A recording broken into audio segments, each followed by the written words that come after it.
berat ataupun ringannya kasus yang dihadapi. Karena kasus itu kan berbeda-beda. Ini cepat atau lambat. Kalau saya melihat dengan sudah kayanya akan banyak barang bukti, saya pikir memang tidak terlalu lama lagi lah. Apalagi kan sebenarnya kalau ada undang tidak ada TPPU, setidaknya hukumannya bisa bertambah juga.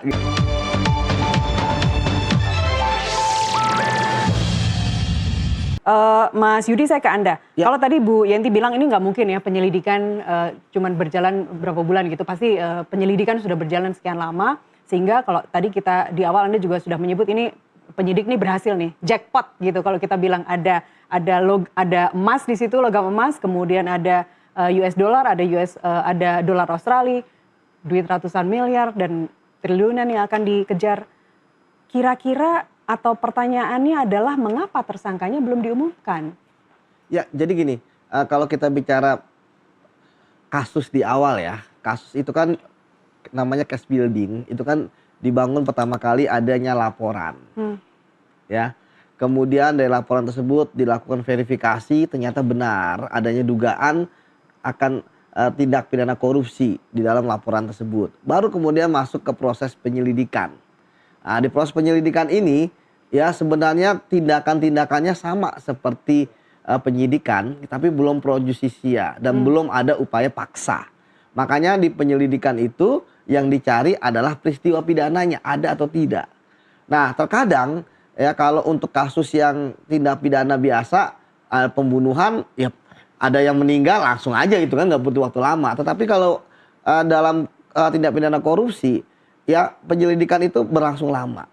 Ya ada sebulan, 2 bulan, 3 bulan, tergantung istilahnya kualitas berat ataupun ringannya kasus yang dihadapi. Karena kasus itu kan berbeda-beda.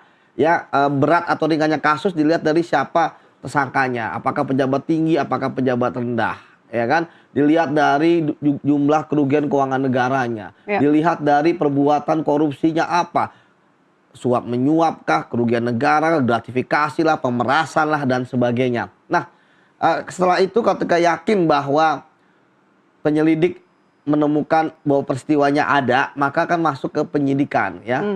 Ketika ditemukan 2 alat bukti yang cukup gitu kan. Nah, di sini ya dalam penyidikan, ya dalam KUHP yang baru sama seperti KUHP yang lama sebenarnya adalah serangkaian kegiatan dari penyidik ya untuk mengumpulkan barang bukti guna menemukan tersangka. Jadi dari sini bisa dilihat ketika naik ke penyidikan itu kan belum ada nama tersangka.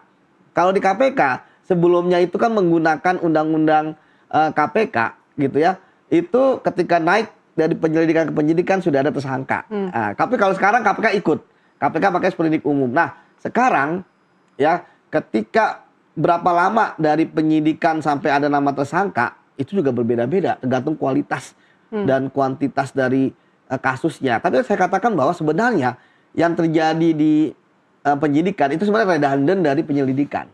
Sebenarnya arahnya sudah ada, calon tersangkanya udah di kantong bahasanya, ya kan? Ya nanti. Kalau kondisi sekarang ada berapa TSK-nya? Nah, saya belum tahu ya.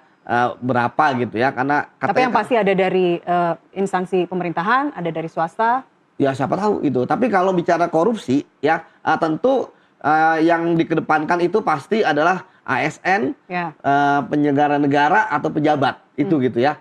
Kalau pihak swasta dan sebagainya itu adalah bersama-sama ataupun bagian, tapi yang penting harus ada ininya dulu gitu kan. Seperti itu. Nah, sekarang apakah kedepannya ya ini cepat atau lambat, kalau saya melihat dengan sudah kayanya akan banyak barang bukti, saya pikir memang tidak terlalu lama lagi lah. Apalagi kan bisa dipilah dari 3 kasus, mana kasus yang sudah kuat. Ya, apalagi kalau ada kompes, saya pikir kalau ada kompes dari Polda Metro, ya kita berharap bahwa itu ada salah satunya ya selain menyampaikan barang bukti dan sebagainya, ada juga lah penetapan tersangka. Kita sambil lihat kondisi real time saat ini di Polda Metro Jaya, kita sama-sama saksikan ada banyak aparat yang bertugas menggunakan senapan laras panjang. Ini sudah seperti pengamanan kasus terorisme saja ini Mas Yudi. Memang benar bahwa korupsi termasuk extraordinary crimes begitu ya, tapi selama pengalaman Anda sebagai penyidik, pernah nggak melihat Polda diamankan seperti ini? Ya saya pikir kami juga waktu melakukan penggeledahan juga diamankan ya oleh pasukan dari kepolisian ya, dari Sabara misalnya gitu ya. Karena kan tadi ketika melakukan tindak pidana korupsi adalah tindak pidana yang bukan dilakukan oleh orang-orang biasa. Ya, Makanya namanya kejahatan extraordinary crime. ya. Nah, makanya kan kita butuh mitigasi. Kalau nggak ada apa-apa, nggak apa-apa. Kalau ada apa-apa, makanya pengamanan juga sangat penting. Saya pikir ini yang dilakukan oleh teman-teman kepolisian kan adalah bagian dari mitigasi juga, Ya. gitu kan? Karena intinya itu yang penting adalah kegiatan dari Kompes itu berlangsung dengan lancar, aman gitu ya. Karena kan yang ditunjukkan juga uangnya 1,5 triliun. Iya. Kalau hilang atau nanti ada apa kan hal yang tidak diinginkan hilang, siapa mau bertanggung jawab. Jadi saya pikir sih ini tidak jadi masalah lah gitu kan pengamanannya seperti Oke. itu. Oke. Bu Yenti, saya ke Anda, Bu. Ketika tadi ditemukan uang tunai, kemudian falas, emas, aset-aset besar lah. Langkah pertama untuk mengetahui agar pidana asalnya jelas, seperti apa caranya? Gini, kalau yang ini kan sepertinya kan yang di dalamnya pertama kali penyelidikannya itu adalah korupsinya, dan kemudian dari itu korupsinya, kemudian hasilnya korupsi itu siapa saja gitu ya. Misalnya kalau berbicara tentang PLTU kan udah disebutkan ada 2 perusahaan besar gitu ya dengan anak kan gitu ya. Kemudian ada masalah yaitu tentang substansi batu baranya itu tidak sesuai dengan yang diperjanjikan lah gitu ya. Tetapi dibayarnya lebih kan gitu ya. Itu yang artinya memang membongkar pertama kali korupsi. Baru itu tadi yang ini lebih mudah sebetulnya. Setelah korupsi itu siapa saja. Dalam korupsi ini kan karena penyelidikan sekian lama pasti ada, Mas Yudi tahu itu pasti kan sudah ada keterangan atau yang dilapor. Kemudian ada penyelidikan tuh kan memang langkah-langkah walaupun prosedurer, tetapi memang tidak ada upaya paksa. Jadi itu mereka pintar ya, memang juga cerdik ya, yang namanya cerdas, yang namanya penegak hukum itu karena pelaku kejahatan white collar crime dan seperti ini ya, maybe syndicate crimes itu kan juga high quality dalam hal bagaimana mereka mensiasati untuk korupsinya nggak ketahuan dan lain sebagainya gitu. Nah itu pasti setelah itu dicari kemana, nah sehingga penyidik, kalau menurut saya ya, penyelidik kemudian menaikkan penyidikan itu sudah dia tahu bahwa dari korupsi ini ada TPPU ini, walaupun yang paling spektakuler dari tindak pidana pencucian uang yang muncul di dunia itu justru awalnya kita tidak tahu kejahatan asalnya apa, tetapi dengan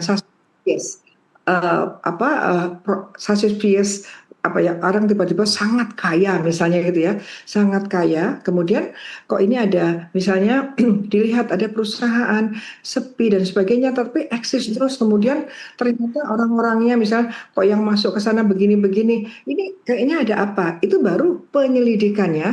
Dari penyelidikan awal tuh ini sepertinya ada kejahatan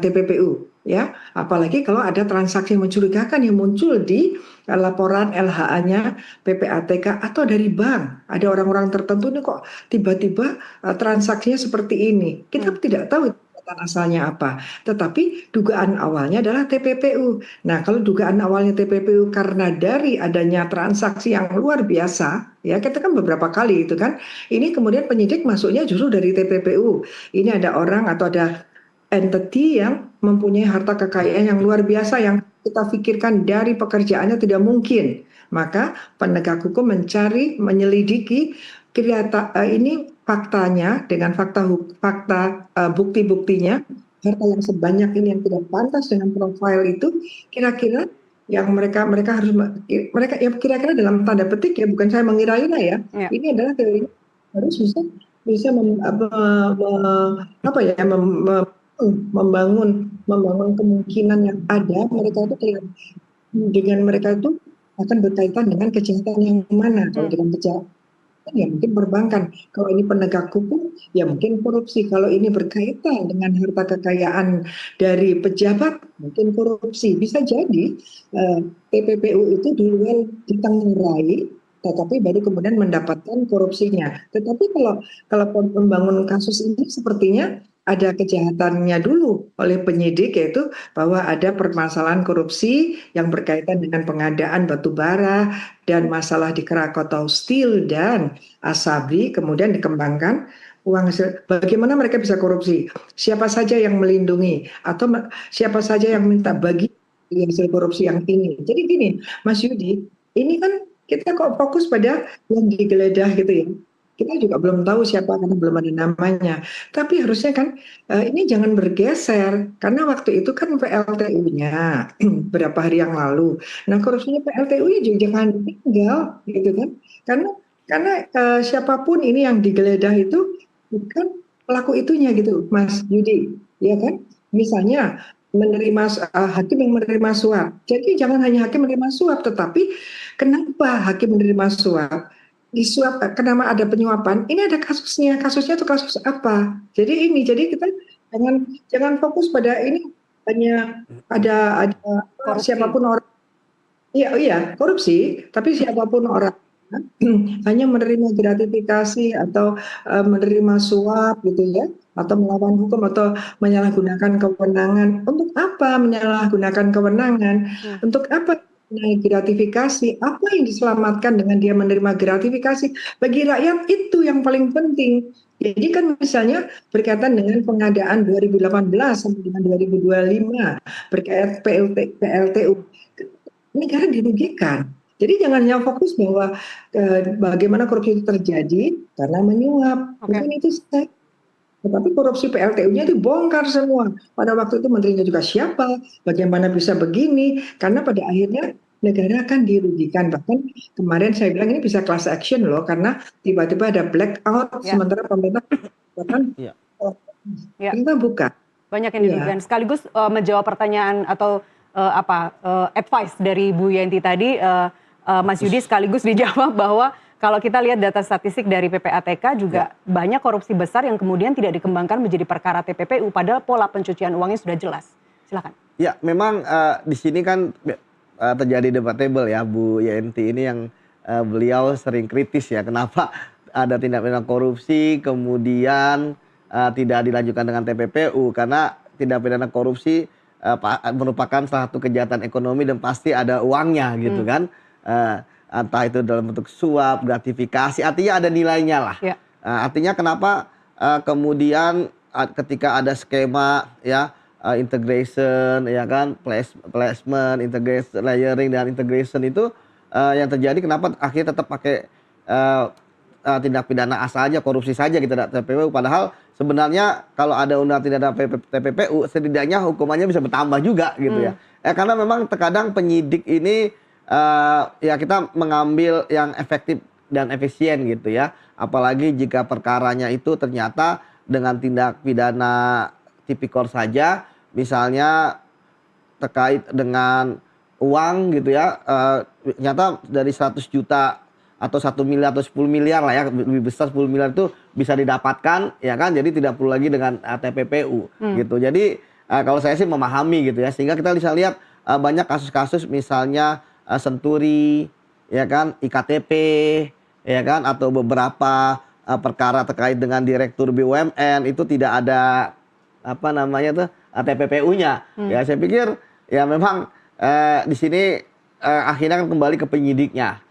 Bisa jadi ketika misalnya ada TPPU kan harus kerja 2 kali gitu kan, misalnya padahal dengan tindak pidana korupsi saja sudah bisa mendapatkan semuanya gitu. Ya memang debatable lah seperti itu, dan tergantung dengan penyidik saja. Dan memang selama saya di KPK pun mungkin saya hanya 2 kali ya dari puluhan kasus gitu kan, bahkan ratusan kasus yang ada TPPU-nya. Karena TPPU itu juga kita gunakan ketika memang tipikor ini ternyata tidak bisa mengambil aset-aset yang sudah berubah kepemilikan. Memang kalau misalnya sudah berubah itu mau tidak suka atau tidak suka, kita harus menggunakan TPPU gitu kan, terutama untuk menjerat mereka yang menjadi pelaku-pelaku pasif. Karena memang di situ kan salah satunya adalah mengetahui bahwa itu adalah hasil dari kejahatan dan ada perbuatannya seperti itu. Tadi Bu Yanti juga ada pertanyaan, harusnya didalami selama ini, misalnya hakim tadi terima suap, kenapa dia terima suap? Apakah selama ini itu didalami dan siapa harusnya yang mendalami hal itu? Ya, Karena sekali lagi memang saya sepakat dengan Bu Yenti ya, sebenarnya kalau bicara tindak pidana korupsi kan kita bukan bicara represifnya aja ya, tapi Iya. juga ada pencegahannya gitu ya. Namun ya sekali lagi kan kalau kita bicara penyidik gitu kan, dia kan berdasarkan aturan, kemudian ya dia yang penting menyelesaikan perkara.